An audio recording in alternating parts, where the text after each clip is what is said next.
Sebab ini paling penting, struktur esei, struktur dan esei.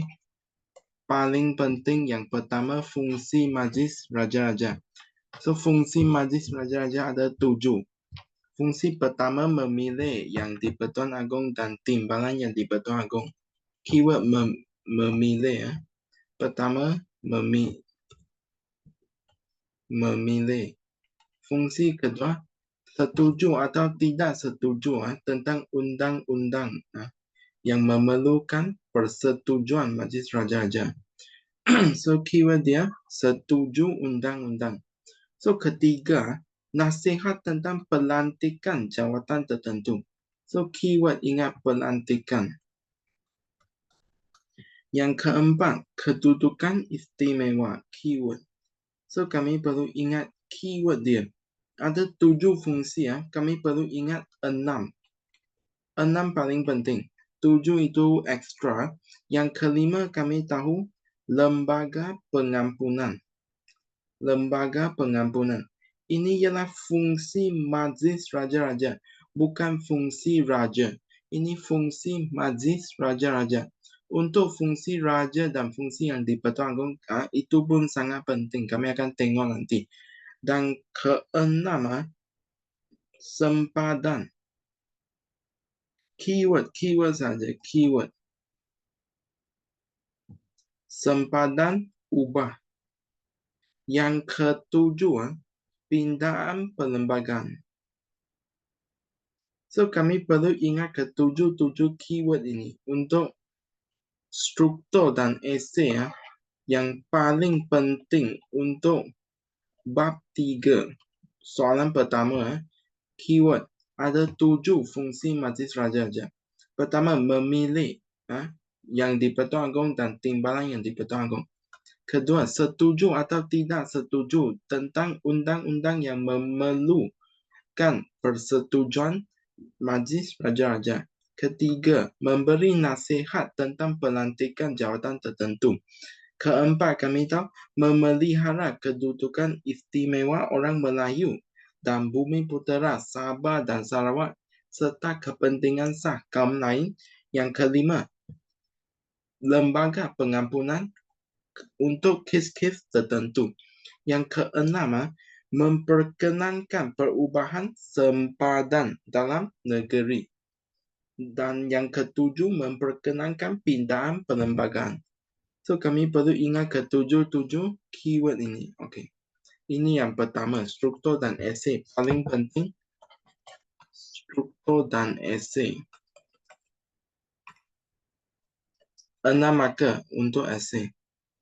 Struktur 4 markah. Okay, so yang kedua penting. Oke, ini pun satu soalan yang sangat famous dalam struktur 2 markah.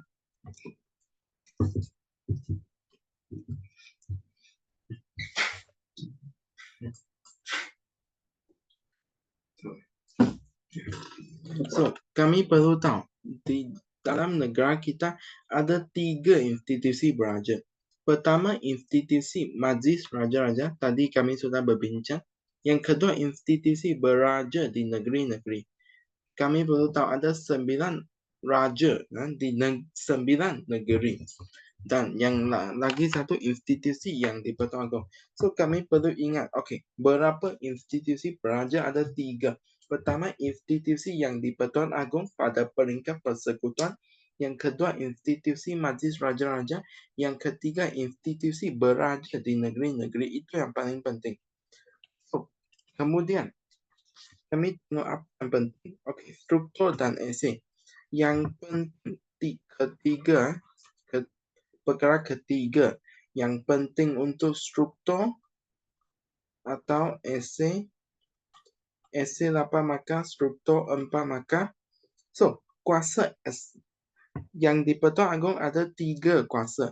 Yang pertama, kuasa pentadbiran. Yang kedua, kuasa tentang undang-undang. Yang ketiga, kuasa tentang hakim, kehakiman. So, pertama, kuasa eksekutif, kuasa pentadbiran, hampir sama makna. Okey, so yang di-Pertuan Agong akan ikut nasihat Jemaah Menteri untuk melantik Perdana Menteri dan Jemaah Menteri. Dan, okey, ini poin pertama, melantik Perdana Menteri. Ini poin kedua, melantik Jemaah Menteri.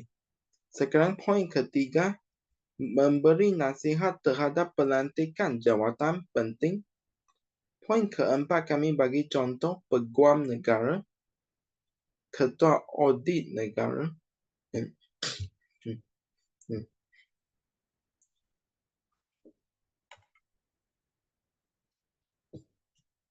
Seterusnya kami tengok poin kelima. Okey, nanti ya.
Nanti ya.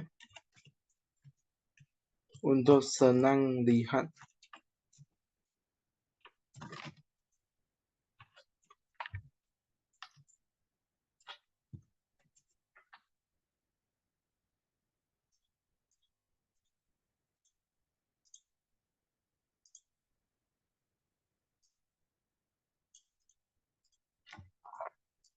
Okey, jadi kami perlu tahu yang di Pertuan Agong ada 3 bidang kuasa. Pertama, eksekutif. Yang kedua, undang-undang. Dan yang ketiga, kehakiman. So, pertama sekali, eksekutif. Kuasa eksekutif ada 7 isi. Yang paling maksimum 8 markah. Tetapi sekarang ada 7 isi ya. Melantik Perdana Menteri pertama sekali. Kemudian melantik Jemaah Menteri dengan nasihat Perdana Menteri. Poin kedua. Ketiga, pelantikan jawatan penting seperti peguam negara. Yang keempat, pemerintah tertinggi Angkatan Tentera Malaysia. Pemerintah tertinggi ya untuk Angkatan Tentera Malaysia dan dibantu oleh Majlis Angkatan Tentera. So, ada 5 poin. Keenam dan ketujuh sangat senang untuk ingat. Last time sekolah saya pengalaman cerita sikit. Ada satu quiz patriotisme dan mereka tanya jawatan yang di Pertuan Agong. Peranan yang di Pertuan Agong, kuasa yang di Pertuan Agong. Dan kemudian jawab 2 isi dan saya jawab ini. Ini. Saya ingat poin ini dengan baik ya. Poin ini senang ingat untuk saya. Sebab dia buy one free one. Pertama sekali, kami melantik diplomat Malaysia ke luar negara. Melantik diplomat negara kita ke negara luar. Dan kedua, kami menerima diplomat asing. Senang kami menerima atau menerima dan menghadap diplomat asing. So ada 2. Pertama sekali, kami melantik diplomat ke negara lain. Kemudian kami menerima dan menghadap diplomat asing. So ada 7 poin. Kemudian kami tengok kuasa perundangan. kuasa perundangan pertama sekali memperkenankan rang undang-undang yang dilulus oleh Dewan Rakyat dan Dewan Negara. Dewan Rakyat ini, ingat Dewan Rakyat ialah Parlimen dan Dewan Negara ialah DUN, Dewan Undangan Negeri.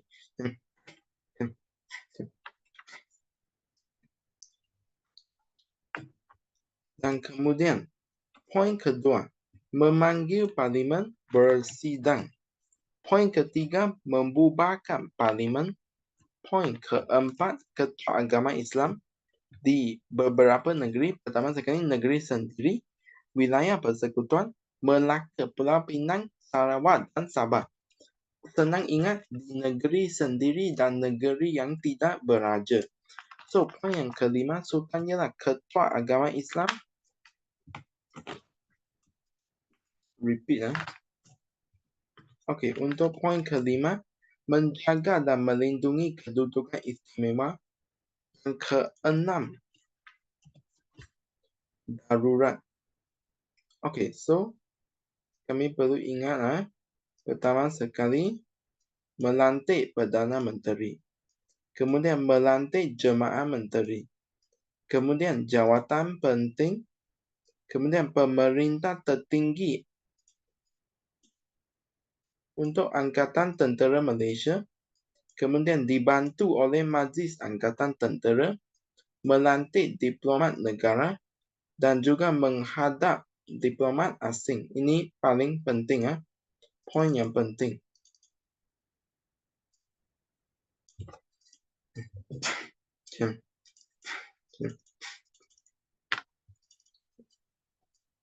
Itu untuk eksekutif. Sekarang untuk kuasa perundangan. Kami lihat, pertama sekali rang undang-undang. Yang kedua, Parlimen bersidang ataupun membubarkan Parlimen. Dan keempat, Ketua Agama Islam. Kelima, kedudukan istimewa orang Melayu dan kepentingan sah kaum lain. Yang keenam, darurat. So, ini keyword untuk kami ingat. Keyword.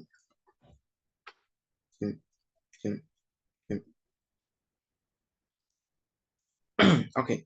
So, tadi ada 7 poin, sekarang ada 6 poin. Dan seterusnya kami lihat kuasa kehakiman. Kuasa kehakiman. So, okay, blank. Nanti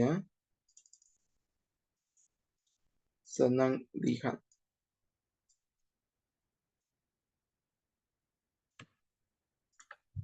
Okay, so pertama, F1 melantik Hakim Mahkamah Atasan. Sekarang contoh. Tadi sini pun contoh melantik.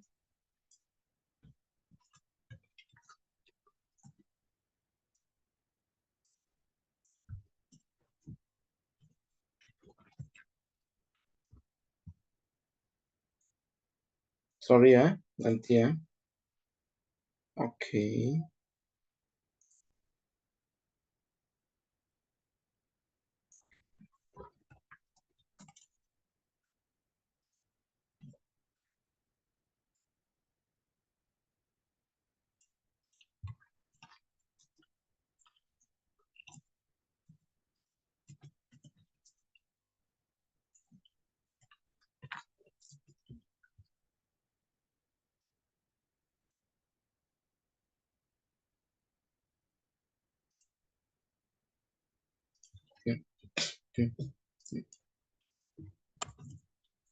Okay. So, ini penting untuk struktur dan esei. Struktur 4 markah, esei 8 markah. So, kami perlu tahu yang di Pertuan Agong ada 3 bidang kuasa. Pertama sekali kuasa eksekutif, kedua undang-undang, ketiga kehakiman. So, kami perlu ingat untuk eksekutif ada 7 poin. Kami perlu ingat sikit 4 poin. Okay. Pertama sekali melantik Perdana Menteri, yang kedua melantik Jemaah Menteri, yang ketiga melantik jawatan penting. Kemudian kami bagi contoh Peguam Negara, Ketua Audit Negara dan pengerusi Suruhan Jaya Pilihan Raya. Dan keempat kami tengok pemerintah tertinggi Angkatan Tentera Malaysia. Yang kelima dibantu oleh Majlis Angkatan Tentera. Poin kedua-dua ini saling berkaitan. Dan seperti ini poin ke-6 dan ke-7.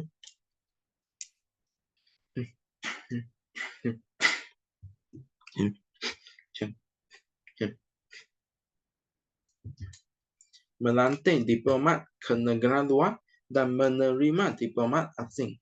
So, ada 7 poin untuk eksekutif. Dan untuk kuasa perundangan kami perlu tahu, pertama sekali memperkenankan rang undang-undang, kedua parlimen bersidang, ketiga parlimen ubah, keempat ketua agama Islam di negeri sendiri dan negeri tidak beraja, kelima melindungi kedudukan istimewa orang Melayu, yang keenam isytiharkan darurat. Perlu ingat syarat dia apabila mengancam keselamatan dan ekonomi. Objektif akan tanya objektif. Okey, kemudian sampai ke kuasa kehakiman. Kuasa kehakiman kami perlu ingat pertama sekali melantik hakim Mahkamah Atasan. Dan hakim Mahkamah Atasan ada beberapa jenis. Pertama sekali Ketua Hakim Negara, kemudian Presiden Mahkamah Rayuan, kemudian Hakim Besar Mahkamah Tinggi Malaya, dan juga Hakim Besar Mahkamah Tinggi Sarawak dan Sabah. Kami ada dua, satu Mahkamah Tinggi Malaya untuk Semenanjung, satu Mahkamah Tinggi Sarawak dan Sabah untuk Sabah dan Sarawak. Dan yang paling penting Ketua Hakim Negara dan juga Presiden Mahkamah Rayuan. Okey, dan kedua kami tengok bertindak atas nasihat lembaga pengampunan untuk mengampunkan, menangguhkan atau meringankan hukuman seseorang. Bukan semua mahkamah, hanya mahkamah tentera dan juga mahkamah syariah di Melaka, Pulau Pinang, Sabah, Sarawak dan wilayah persekutuan. Kalau kamu lihat, semua ini tergolong kepada negeri yang tidak beraja. Negeri yang tidak beraja. Sebab pada masa dahulu, NNS, negeri-negeri selat. Ingat SPM, Pulau Pinang, Singapura, Melaka. So, negeri-negeri ini tiada raja. So, Pulau Pinang, Melaka tiada raja. Sabah dan Sarawak ditambah ke Malaysia pada 1963. So, Sabah dan Sarawak juga tidak beraja. Dan juga wilayah persekutuan juga tidak beraja. Contoh wilayah persekutuan seperti Kuala Lumpur, Putrajaya dan Labuan. Okey. Soalan ini kami sudah cuba last week. Okey, so sekarang masuk ke subtopik baru. Ini pun sangat penting untuk struktur dan esei. Struktur 4 markah, esei 8 markah. Okey. Kami lihat sistem pentadbiran negara kita. Kami perlu tahu sistem pentadbiran negara kita ada beberapa. Ada dua jenis. Pertama sekali, raja berperlembagaan. Kedua, demokrasi berparlimen. So, pertama sekali kami tengok apa itu demokrasi berparlimen. Okay.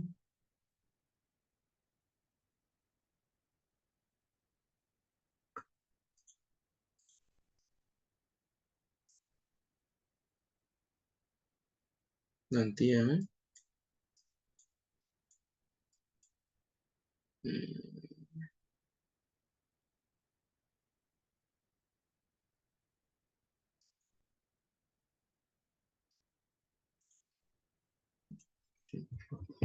Okey, demokrasi berparlimen. Pertama sekali kami pisah demokrasi dan parlimen. Parlimen kami tahu, satu dewan untuk membahaskan isu-isu rakyat. Dan kedua, kami perlu tahu apa itu demokrasi. Demokrasi ada 3 ciri. Demokrasi ada 3 ciri. Pertama sekali pilihan raya. Kedua, kebebasan asasi. Ketiga, pembahagian kuasa. Okey, so Zoom ini akan tamat dalam 10 minit. Nanti saya akan buka Zoom baru. Okey. Pertama sekali, kami lihat pilihan raya. Pilihan raya kami sudah belajar dalam bab 8 form 4. Kami perlu tahu pilihan raya ada 2 jenis. Pertama sekali pilihan raya umum. Umum itu pada peringkat persekutuan. Dan yang kedua pilihan raya negeri pada peringkat negeri. Dan pilihan raya negeri dan umum diadakan dalam tempoh 5 tahun. 5 tahun. Dan parti politik bertanding untuk mendapatkan mandat daripada rakyat. Mandat ini something like kepercayaan ataupun keyakinan daripada rakyat untuk memerintah, untuk membentuk kerajaan dan memerintah. Dan kempen pilihan raya diadakan untuk memperkenalkan calon dan manifest. Sebab pemilih kami pengundi tak tahu, tak kenal calon. So, perlu kempen pilihan raya untuk memperkenalkan calon dan manifesto. Manifesto ini satu janji. Janji. Okey. Dan rakyat kami akan semak nama pada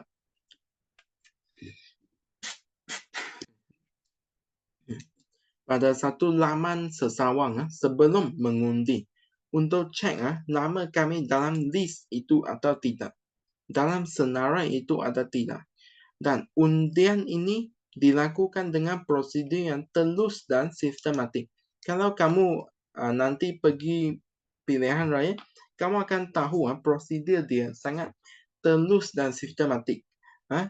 Di pintu, kamu celuk jari, masuk. Okey, itu prosedur boleh cek Google.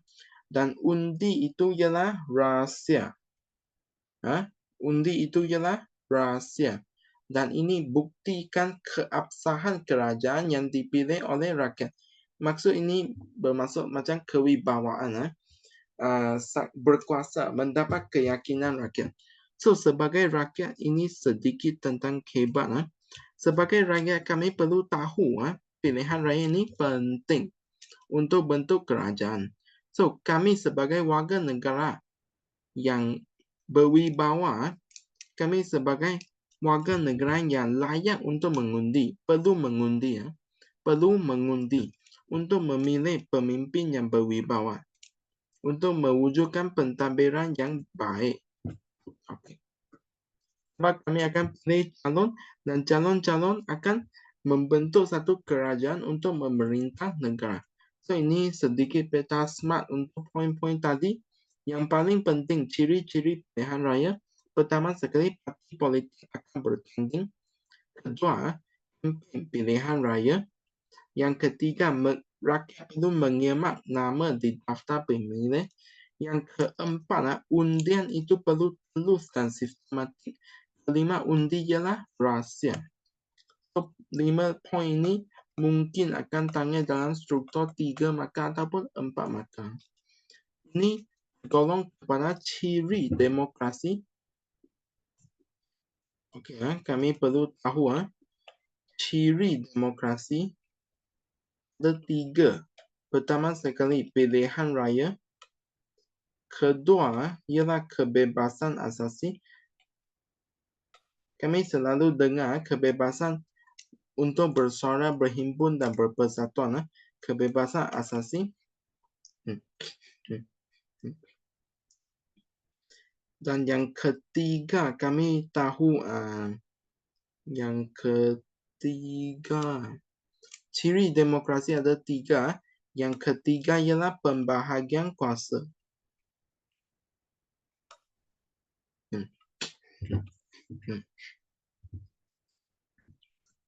So, kami perlu tahu pilihan raya hanya satu daripada ciri demokrasi.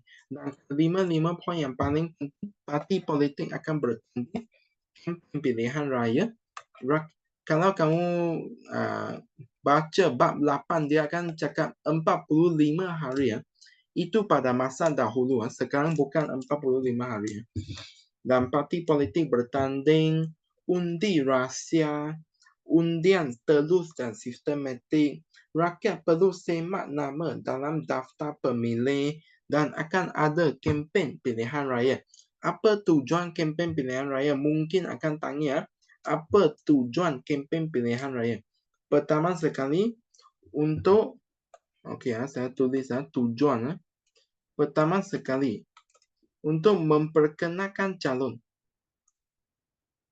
Untuk memperkenalkan calon. Yang kedua, untuk memperkenalkan manifesto. Untuk memperkenalkan manifesto. Manifesto ini seperti satu janji ya, janji.